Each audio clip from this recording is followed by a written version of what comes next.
¿Para qué? Bien, ya estamos grabando. Ya la gente nos va a ver y nos va a escuchar, así que arrancamos con el para qué y vamos a escuchar su propósito. Noemí, todo tuyo. Bendiciones. Bueno, la verdad es que no sé por dónde empezar. Ahora encima me pone nerviosa con esto de que está grabando. Quiero compartir un poco de lo que vengo experimentando estos últimos días. Y vamos a leer un poco una historia en Jueces. Bueno, los que conocen Jueces saben de qué se trata. Porque son todas las historias muy parecidas. Vamos a leer en Jueces capítulo 6. Un personaje que en algún momento creo que ya habíamos hablado un poco hace algún tiempo, capaz hace un año, no sé. Que es Gedeón, el llamamiento de Gedeón, vamos a ver. Porque El hace llamamiento.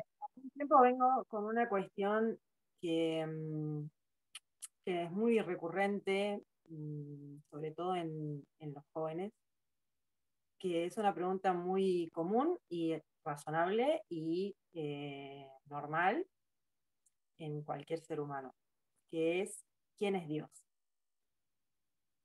Y uno puede llegar a muchas respuestas.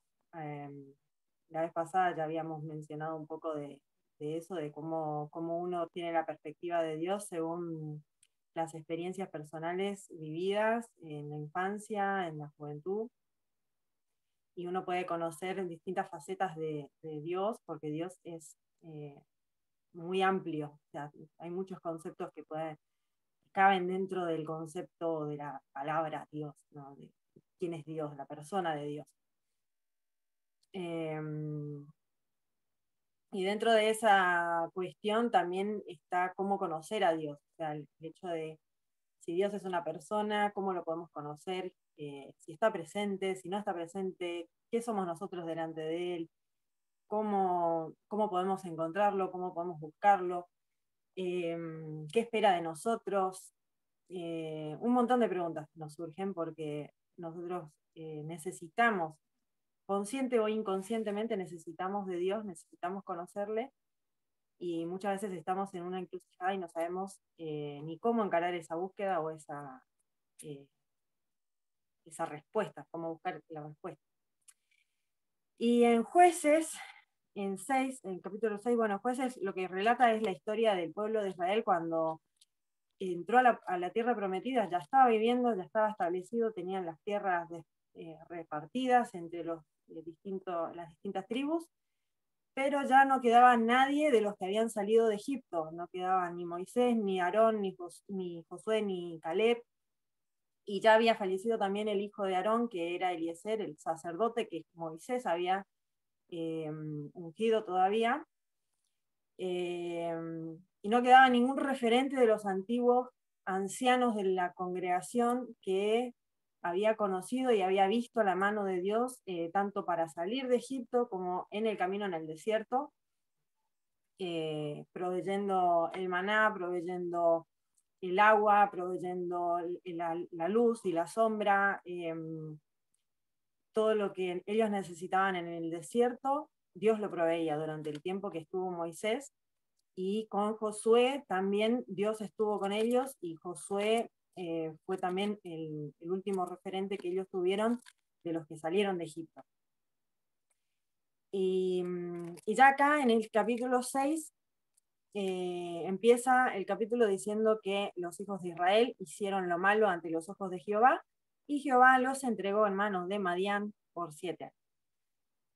Entonces, ahí empieza, o sea, ya venían con esa racha de que se olvidaron de todas las maravillas que hizo Dios, y Dios que hizo fue, agarró y no echó a todos los enemigos de la tierra prometida, sino que los dejó para que el pueblo de Israel cada tanto se acuerde de Dios de vuelta. O sea, dejó a un remanente de los enemigos para probar al pueblo de Israel y para hacerlos reaccionar cuando se olvidaban de él. Vamos a leer, dice en el versículo 1, los hijos de Israel hicieron lo malo ante los ojos de Jehová, y Jehová los entregó en manos de Madián por 7 años.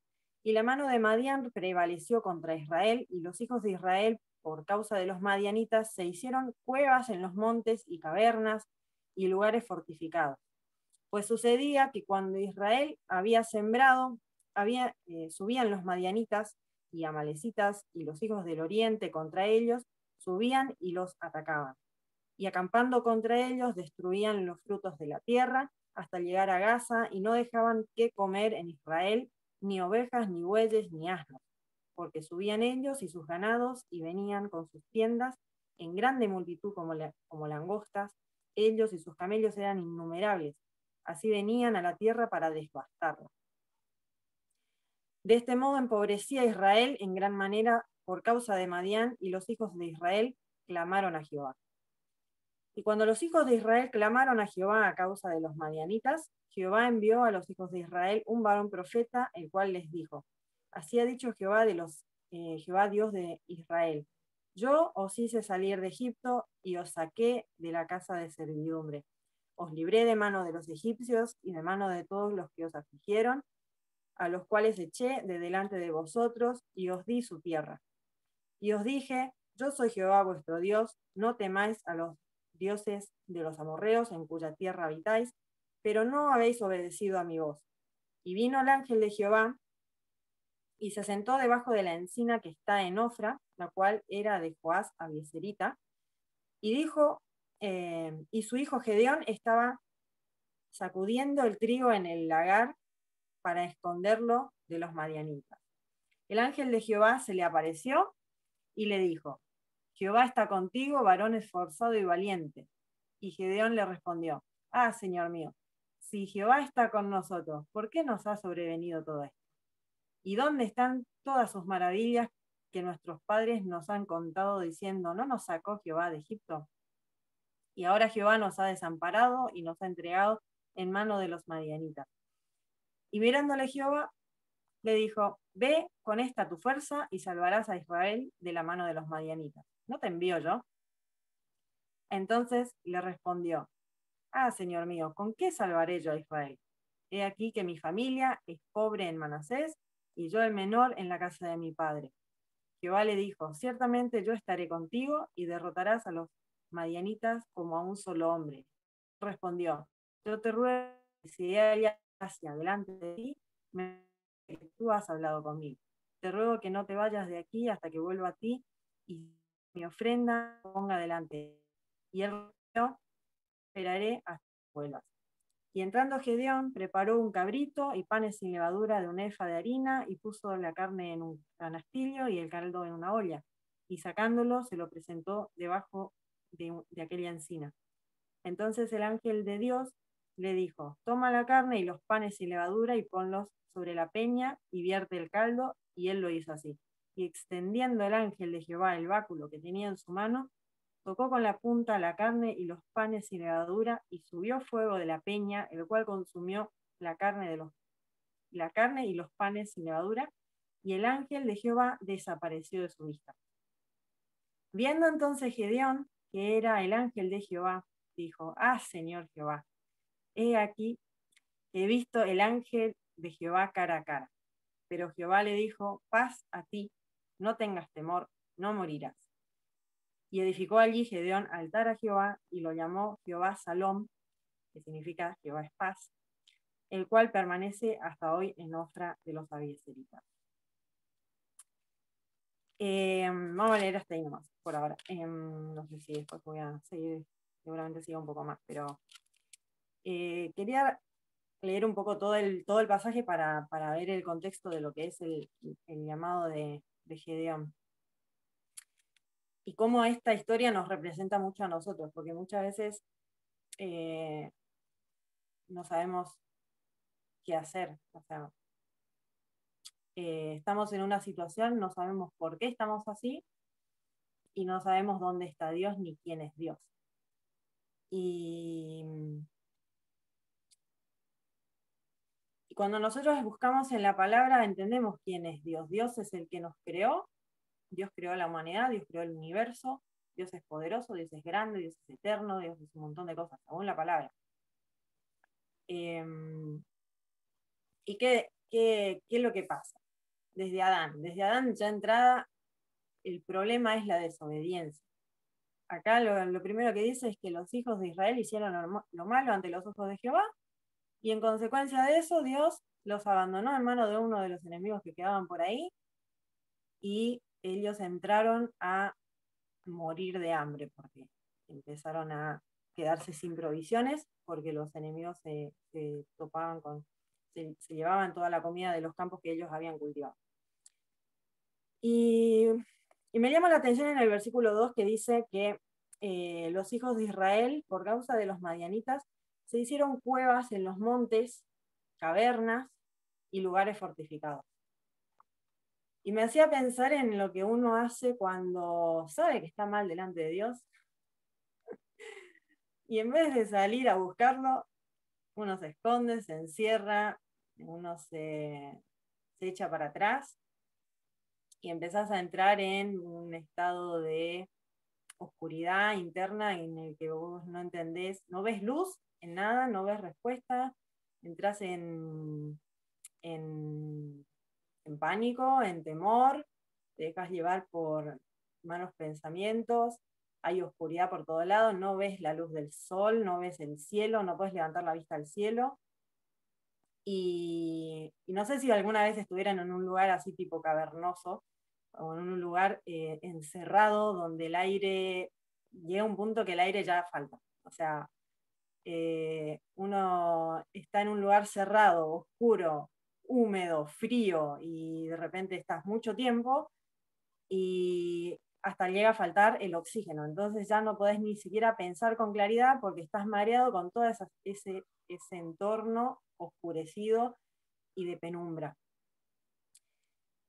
Es muy común eso. A mí esta semana me pasó que de repente empecé a ver todos los trabajos de la facultad que tenía que hacer y me empecé a entrar en pánico porque decía, no llego con esto, no llego con esto, no llego con esto, tengo un montón de cosas para hacer, el trabajo me agota físicamente, no tengo el tiempo que pretendía que tenía, y empecé a desesperarme porque yo, en mi criterio, tenía que hacer las cosas de una forma, autoexigirme un montón de cosas que nadie me exigía, pero que yo consideraba que tenía que ser así, y de repente empecé a entrar en una angustia que no veía la salida, no veía luz, no veía nada, no tenía paz y no tenía manera de tranquilizarme. Y, y eso es lo que muchas veces nos pasa, que a veces en vez de recurrir a Dios y pedirle a Dios que sea nuestra paz, como dice acá el texto, ¿no? Paz a ti, ¿no? Jehová Shalom, Jehová Shalom, nos quedamos con nuestro pensamiento y quizá incluso tenemos un sentimiento de culpa porque sabemos que tenemos que buscar a Dios y no lo hicimos a tiempo, y ahora estamos en un momento de prueba y no nos queremos acercar a Dios porque nos da o vergüenza o miedo o qué sé yo. Y son todos sentimientos y pensamientos que nos mete el enemigo para que nosotros no busquemos a Dios justamente. En vez de salir de la cueva, nos encerramos cada vez más y nos tiramos ahí a llorar. Y algo que también me llamaba la atención, bueno, cuando entraron ya, cuando ya no daban más de hambre, clamaron a Dios. Y algo que estaba haciendo Gedeón, que a mí me llama la atención, que él estaba sacudiendo el trigo en el lagar. No sé cuántos de ustedes saben lo que es el lagar. El lagar es el lugar en donde se exprimía la uva para hacer vino. O sea, no tenía nada que ver con el trigo. Pero él estaba en ese lugar porque evidentemente era tiempo de cosecha de trigo y no de uvas, y no era sospechado que él estuviera ahí con trigo. Entonces, para esconderse de los madianitas y esconder el trigo para subsistir, él estaba haciendo ese trabajo en un lugar para que nadie lo vea, pero que no tenía la función específica para eso. Y bueno, a veces estamos en un lugar queriendo arremangarnos por nuestra cuenta en vez de buscar a Dios. Eso es lo que ¿no? Quizás tendríamos que estar en el campo cosechando y viendo la mano de Dios, y sin embargo estamos escondidos haciendo una tarea para subsistir y conformarnos con eso. Y ahí le sale el encuentro de Dios mismo y él ni se da cuenta.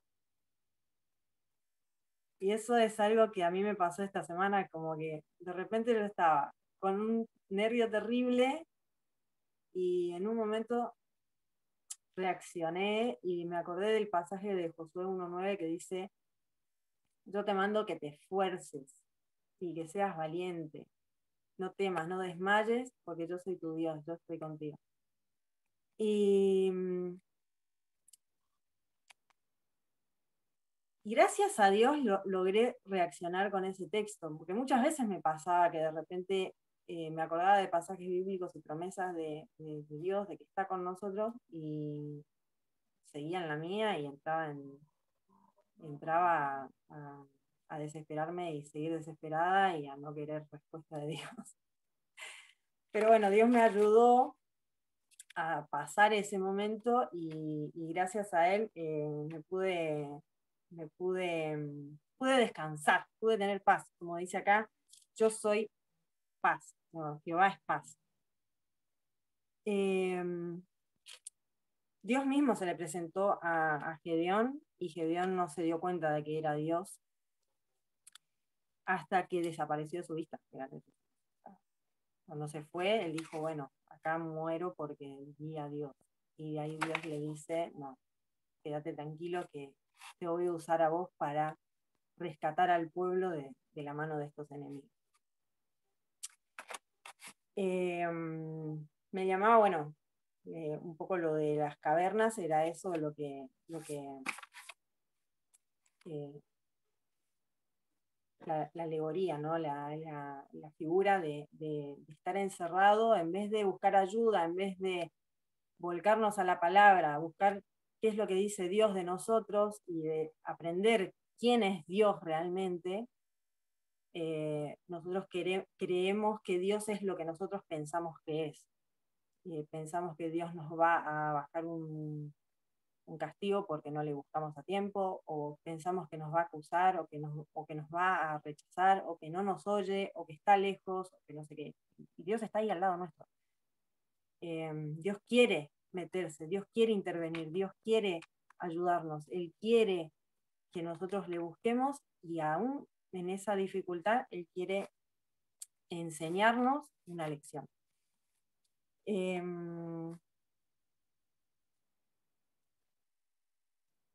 Jeremías 15, me río porque ayer lo veíamos con Susi y Belén.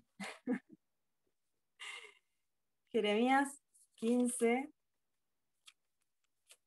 19 dice: por tanto, así dice Jehová, si te convirtieres, y yo te restauraré, y delante de mí estarás, y si entresacares lo precioso de lo vil, serás como mi boca. Conviértanse ellos a ti, y tú no te conviertas a ellos. Y te pondré en este pueblo como muro fortificado de bronce, y pelearán contra ti, pero no te vencerán. Porque yo estoy contigo para guardarte y para defenderte, dice. Eso es lo que Dios quiere hacer con nosotros. Él quiere que esas fortalezas que nosotros nos creamos en nuestra mente en realidad sean lo que nos ayude a vencer esa aflicción. Y Él quiere que nosotros seamos la fortaleza para otros, no que nosotros nos encerremos en una fortaleza en nuestra mente y no le busquemos. Él va a trabajar en nosotros nuestro carácter, nuestra manera de pensar, nuestra manera de ser, y a través de su palabra es que nosotros vamos a encontrar ese aliento y esa verdad de Él, de quién es Él. Nosotros no podemos buscar con nuestro intelecto quién es Dios, porque nuestro intelecto no llega a ningún lado. Es como te quedas corto. O sea, mis caminos son mucho más altos que tus caminos, mis pensamientos son mucho más altos que tus pensamientos. Entonces, si nosotros queremos conocer a Dios, tenemos que buscarlo en oración y en la Biblia, no podemos buscarlo en nuestra mente. ¿No? Nuestra mente nos engaña a nosotros mismos. Nuestra mente es el campo de batalla en donde el enemigo siembra muchas veces esa duda y nosotros mismos nos creamos esa fortaleza y nos encerramos en esas cavernas de oscuridad que nuestra propia lógica nos lleva. En Josué 1.9, bueno, en Josué 1.9 ya lo habíamos mencionado, pero vamos a leer un poco los versículos que están ahí.